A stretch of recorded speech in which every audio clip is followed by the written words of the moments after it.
আসসালামু আলাইকুম। আপনারা সবাই কেমন আছেন? আমি ভালো আছি। আজকে হচ্ছে লটকা শুটকি ভুনা রেসিপি শেয়ার করব।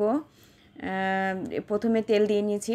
লটকা শুটকি ভুনাতে বেশি করে তেল দিতে হবে। তেল দেওয়ার পর অনেক করে পেঁয়াজ দিয়ে দিচ্ছি পরিমাণ মতো, যে যার মতো করে দিতে পারেন। আমি অনেকগুলো করে পেঁয়াজ দিব।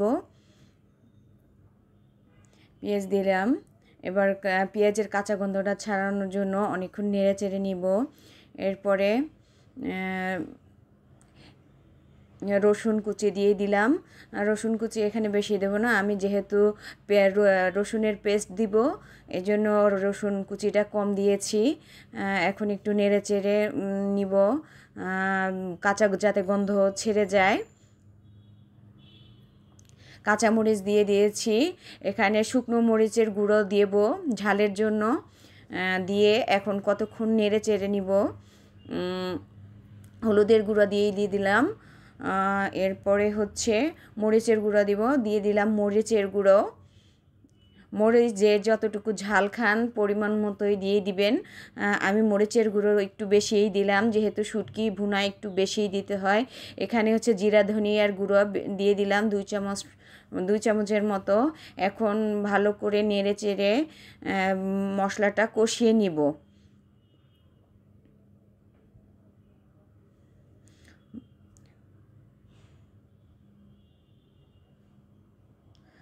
দিয়ে দিলাম লবণ। আবার একটু নেড়ে চেড়ে নিয়ে নিচ্ছি। মশলা ভালোভাবে কষিয়ে নিতে হবে, ভালোভাবে কষিয়ে নিব। সময় করে কষাতে হবে, ভালোভাবে নাড়তে চাড়তে হবে, না হয়তো নিচে লেগে যাবে। এই তো দিয়ে দিলাম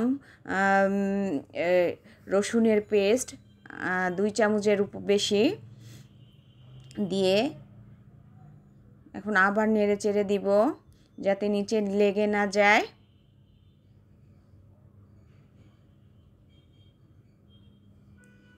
আমি আসলে কোনো রাঁধুনি না, জাস্ট আমি যেভাবে রান্না করি সেই রান্নাটাই আপনাদের সাথে শেয়ার করি। আপনারা কমেন্ট করবেন কে কীভাবে রান্না করেন। তবে আশা করি ভালোই হবে। একটু পানি দিয়ে নিচ্ছি, পানি দিয়ে আবার কষাই নিব।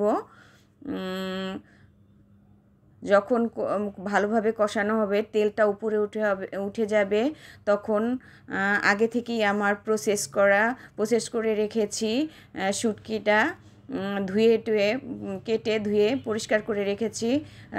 তেল উপরে আসলে শুটকিটা দিয়ে আবার ভালোভাবে কষিয়ে নিব।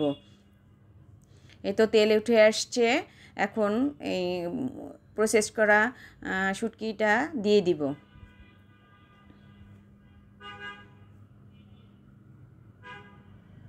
দিয়ে দিচ্ছি শুটকি।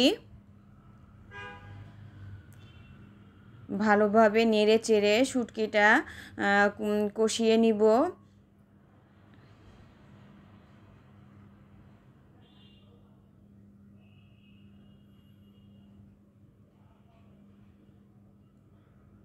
আমি আসলে নিজে যেভাবে রান্না করি সেভাবেই আপনাদের সাথে শেয়ার করতেছি। আশা করি এভাবে করলেও শুটকি ভুনাটা খেতে খুবই টেস্ট হবে।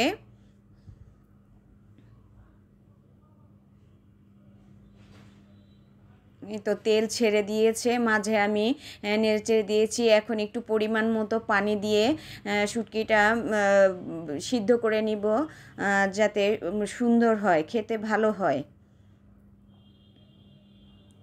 ভালো করে মিশিয়ে নিচ্ছি নেড়ে চেড়ে।